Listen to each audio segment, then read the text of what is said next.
Bonjour, aujourd'hui on s'attaque à la réparation d'un casque audio dont le jack a cassé comme vous pouvez voir et on va utiliser pour ça d'autres vieux casques, comme ça on va récupérer un jack sur des anciens casques abîmés. Alors en outil, il vous faudra un cutter, une pince pour les petits fils, un ciseau, un fer à souder, de l'étain et puis du Chatterton pour l'isolation avec de la colle chaude, ça peut être bien aussi. Alors pour commencer, on va couper le jack défectueux. Et puis, on va dénuder. Alors attention, les opérations de dénudage doivent se faire avec la plus grande précaution pour bien préserver les câbles qui sont très fins et de plus en plus fins.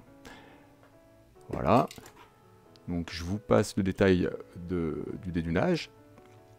Et on arrive donc, voilà, ce qu'il faut, c'est obtenir des câbles très propres comme ça, avec les codes couleurs dessus.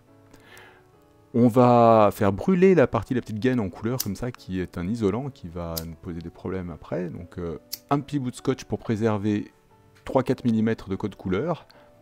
Et puis on brûle toute la gaine de couleur. Voilà le résultat. On fait pareil du côté du jack récupéré. On dénude très proprement. Voilà, on obtient les fils. Petite astuce pour dénuder, si on n'a pas de pince à dénuder, on peut utiliser un ciseau, voilà, on le met en V comme ça, et très délicatement on tire dessus. Voilà, c'est très propre, ça marche très bien.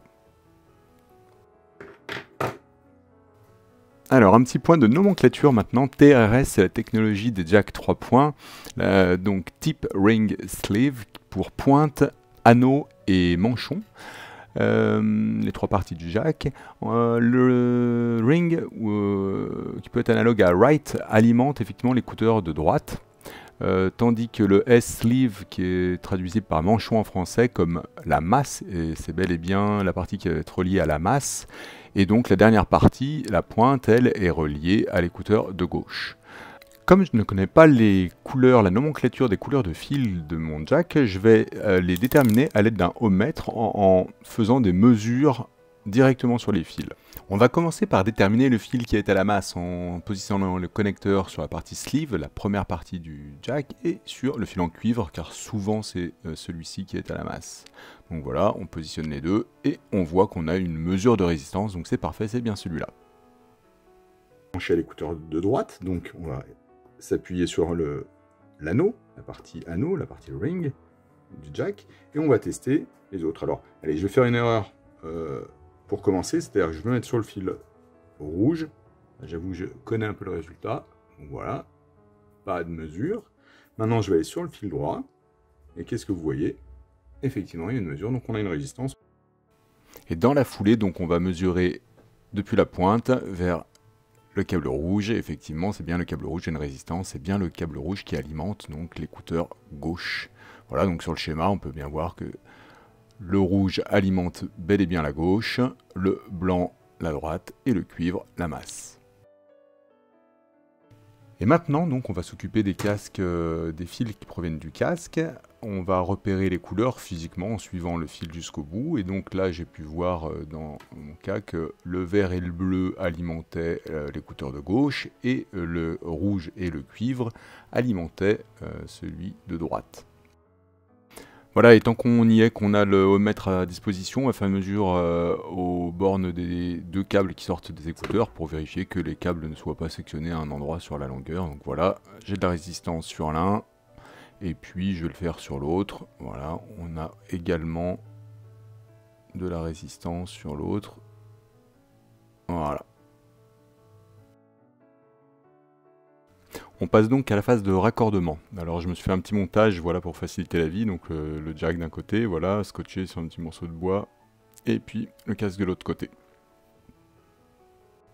Alors maintenant on va relier tous les câbles comme on a déterminé ça sur le plan qu'on a fait avant. Voilà, de façon très méticuleuse. On croise bien et on entortille. Alors on fait ça donc 2 à 2, le blanc et le rouge. Ensuite on va faire le cuivre avec le cuivre et le bleu. Voilà. Et puis quand on aura fait ça, on fera ensuite le rouge et le vert. Voilà, je vais passer ça un petit peu en accéléré, c'est pas la peine de prendre de temps. Arrivé à ce point, je ne saurais trop vous conseiller de tester, de faire un test avant de souder. Donc voilà, on branche, on fait le petit test, on écoute d'un côté, on écoute de l'autre. Voilà, on a du son qui sort, c'est parfait. On peut donc préparer la soudure en coupant le surplus de fil, voilà, là par exemple j'avais beaucoup de masse, et puis en essayant de ramener tout sur des petits paquets assez propres pour faire des points de soudure les plus propres possibles. Alors on passe à la soudure. Je ne suis pas un spécialiste, mais le principe c'est de chauffer la matière sur laquelle on va déposer l'étain. Donc voilà, c'est ce que j'applique. Et donc la première, voilà, la deuxième soudure. Enfin, je passe ma pince pour dégager le troisième et pas risquer de coller les deux autres. Voilà. Ensuite, pour l'isolation, on utilise du Chatterton.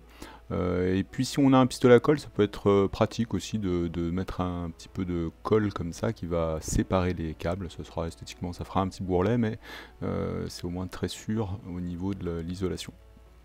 Voilà, donc on le fait sur les deux faces. Première face, et puis ensuite on va le faire sur la deuxième face.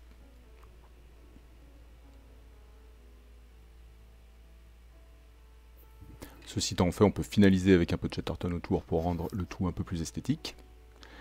Et voilà, c'est terminé, il ne reste plus qu'à faire le dernier test. Et voilà, on écoute le son. Et c'est parfait pour l'un et pour l'autre. Et voilà, c'est la fin de la réparation. J'espère que cela vous aura été utile. Si vous avez aimé, laissez un commentaire, un petit pouce et abonnez-vous. Et à bientôt. Au revoir.